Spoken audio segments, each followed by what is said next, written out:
Ang sarap.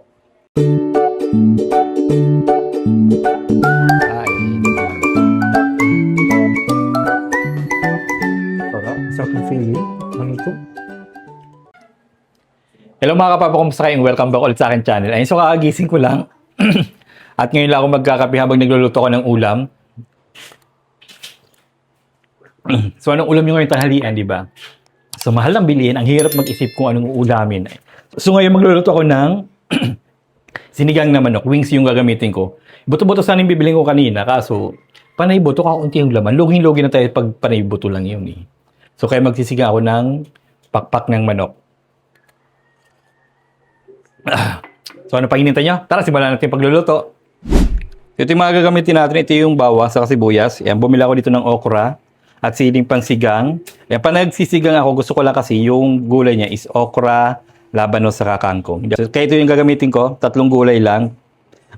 Kangkong, labanos, saka okra. So pag walang kangkong, pwede rin naman peche yung gamitin nyo. Okay, saka ito yung wing part ng manok. So ito yung is 103. So basta nagastos ko dito is 203 lahat.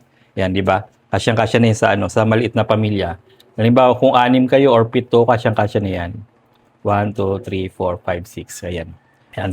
So may pinapakulo na ako dito ng kamatis. Yeah, pinapakulo ko na siya. So dalawang procedure yung panagluluto ng sinigang, di ba? Yung iba ginigisa muna, kamatis, bawang sibuyas. Tapos sa mga probinsya naman ay hindi uso yung gisa-gisa. So ang ginagawa nila, diretso na pinapalambot yung kamatis saka yung bawang sibuyas. Pinapakuluan. Kasi mas healthy siya, di ba? Less mantika pag hindi mo igigisa. Lalagyan natin dito yung bawang saka sibuyas. Ayan. At medyo malambot na yung kamatis natin. Lalagay na ako dito ng unang asin. Ayan, lalagay na tayo dyan. A little bit lang. Mamaya tayo mag-a-adjust. Ayan. Durogin natin yung kamatis kung pwede na. Ayan oh. Malambot na nga oh. Oh, diba? Oh, ayan. Oh, diba? Ayan. Bukod sa sinigang na manok sa baboy, so ano pa yung alam yung isisigang? Di ba bukod sa isda, ay yung mga uri ng isda, ano ba yun? Yung salmon gusto kong itry, kasi sabi malansa daw yung salmon eh. Saka yung isdang malalaki, hindi ko alam yung anong tawag doon. Basta tanda ko yung maliit pa ako. May mga nahuhuli sila papang malalaking isda. Ang sarap ng isigang. Yan. Palambutin pa natin ito ng husto. Cover natin bago natin ilagay yung manok.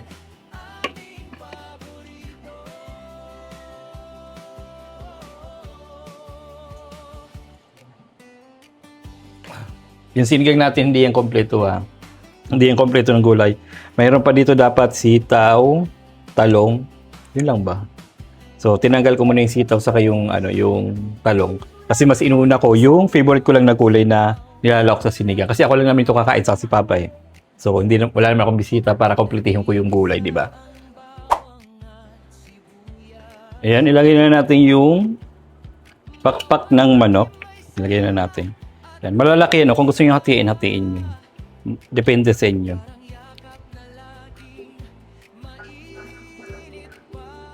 Ayan, ilagay na natin.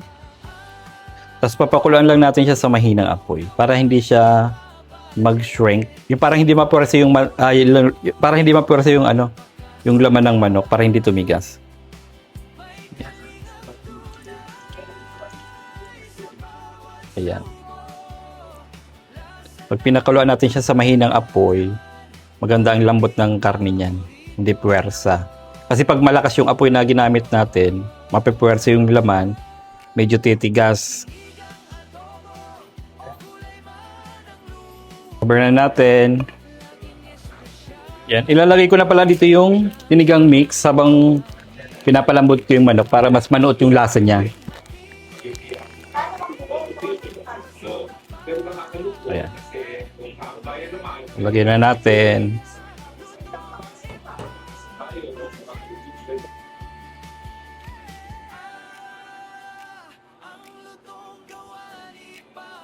Mas magandang nilalagay nyo na yung sinigang habang niluluto nyo na yung yung karne para nanonood sa loob yung yung lasa niya. Ayan. Cover na natin ulit. Antayin natin maluto yan. Ayan, luto na yung ating manok. Ayan. Kumakagat nyo to. Nagpuputok-putok na yung balat. Ito yung maganda pag nagluluto kayo ng ulam, lalo na pag karne. Mas maganda yung niluluto nyo siya na hindi minamadali. Kasi mas maganda pag pag dahan-dahan lang, niluluto nyo siya sa mahinang apoy. Ayan, tingnan nyo yan. Nagpuputok-putok na yung mga balat niya. Di ba? Ganyan lang yung kulo niyan. Tingnan nyo. Ayan, di ba? Ayan, nagpuputok-putok na yung balat. Ito, Pero pag niluto mo yun sa malakas na apoy, hindi yan magbubutas-butas yung balat niyan. Ibig sabihin niya maganda yung pagkakaluto. Ang lambot ng laman niyan. Yan. Lakasan na natin yung apoy at ilalagay na natin yung mga gulay. Akong ilagay itong okra. Ayan. At medyo matagal itong palambutin okra. Tapos itong siling pangsigang. Ilagay na natin yan. Tapos, mamaya na natin ilagay itong labanos. Yan. Mas gusto ko kasi sa labanos yung medyo malutong. Cover natin ulit. Ayan. Pagkatapos ng okra, yung labanos naman saka yung kangkong. Okay? Yan. Mas trip ko kasi sa labanos yung pag kinagat mo, andun pa yung medyo crunchy niya. Ayoko yung pag kinagat mo, yung sobrang lambot. Yan. Mga lang to. Siguro mga 5 minutes or 3 minutes pakuluan natin yung okra. Sunod natin itong gulay at kakain na tayo. Okay, luto na rin yung ating kanin. Ayan. Yan, ilagay ko na rin yung labanos. Yan, ilagay na natin. Tandaan lang. Magtilapsik. Ayan. Tapos yung kangkong, ilagay na rin natin.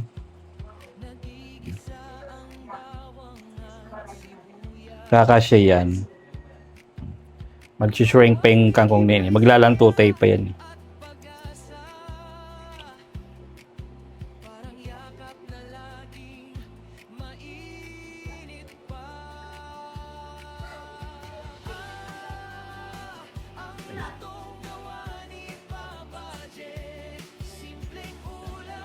Cover muna natin yan para humupa yung para malantay yung kangkong. Cover muna natin. Ayan. So, kulo na to. Ayusin lang natin. Ilagay natin sa side yung yung kangkong. Ayan, di ba?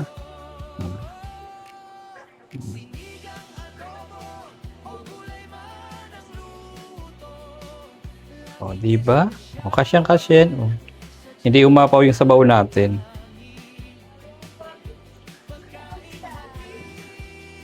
Lagyan na lang natin dito sa side yung yung mga gulay. Para kita yung ating manok. Ayan. Diba?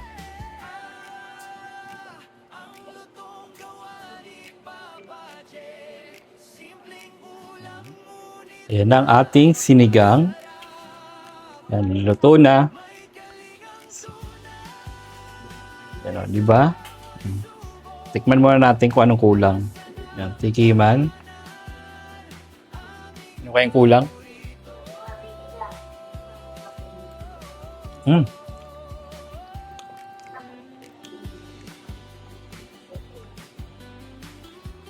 Ano kayang kulang?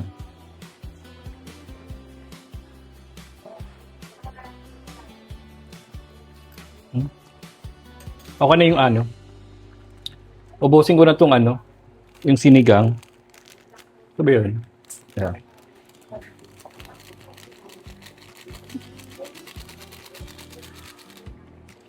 Tapos, add ako ng patis.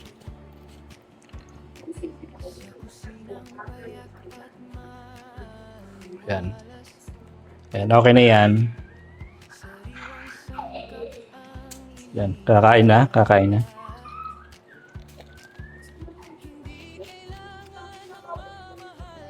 Ay, magic sarap pala, maglalagay din ako. Ayan. Ayan, okay na yan. Hintayin muna natin kumalat yung mga nilagay nating sangkap. Ayan. Ayan. Ito na yung ating sinigang na manok. Kakain na tayo. Yan, okay na to. Patayin natin yung apoy. Final taste na natin.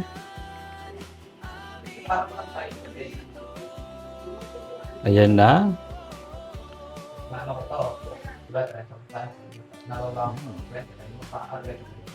Sarap niya. Papalamig na ako ng kanin at tikiman na tayo. Ayan, so kain na tayo. Tikiman muna tayo. Ayan. Yes, sandok na ako dito. Tapos maglagay ako dito ng sabaw sa tabi. Magkakamay ako Hindi ako magkukutsara. Tikiman muna tayo. Magdala ka ng ulam sa inyo. Wait lang.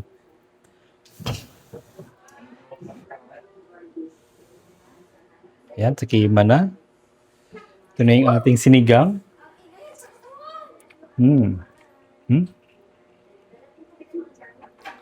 Yung gusto kong luto sa malutong.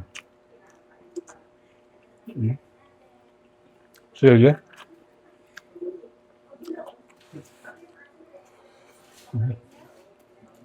Kasi higop ka ng sabaw. Ay, sarap.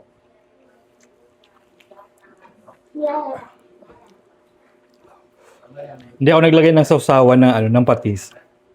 At malakas kasi maka-high blood yun. High blood kasi ako. Yan. Tingnan mo, ang lambot ng manok, di ba?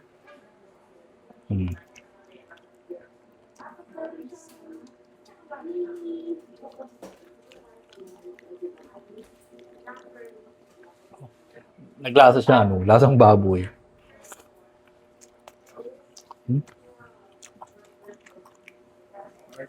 Okra.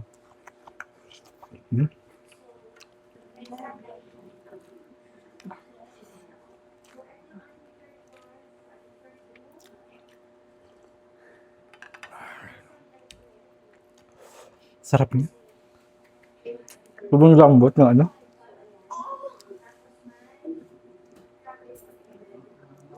Sobrang lambot ng ang balat ng manok. Medyo mainit lang.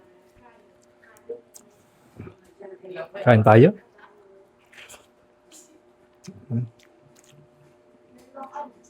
Di ba? Ganyan yung kalambot. Mas masarap kasi yung niluluto nyo yung karne sa mahinang apoy.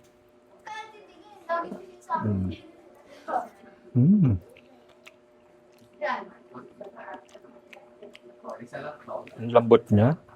Kumpara sa pinapakulan yung sobrang lakas ng apoy, yung parang nagmamadali kayo, yung galit na galit yung kulo ng tubig. Saan nyo hindi maganda ang luto nun? Tumitigas yung karne.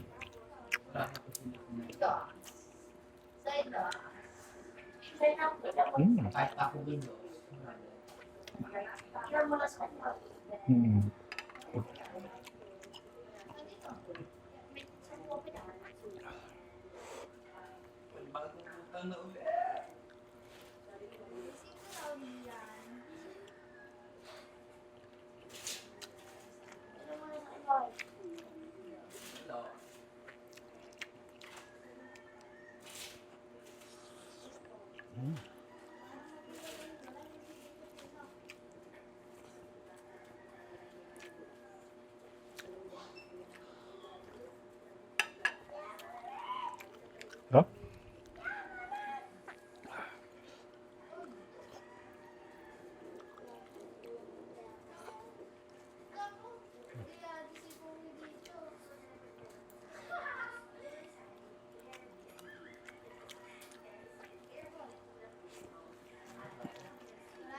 At nakakabitin. Ulit pa ako.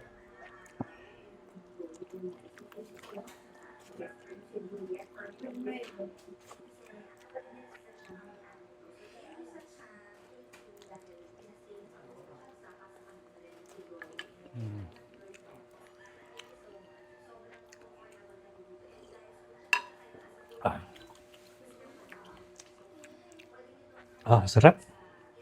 Tubig muna tayo.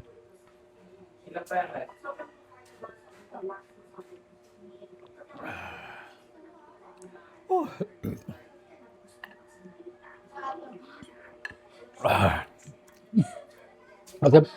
So hanggang dito lang mga kapapa. So thank you for watching. Huwag niyo kalimutan i-like, i-share, at mag-subscribe sa aking YouTube channel. Thank you for watching. Bye-bye!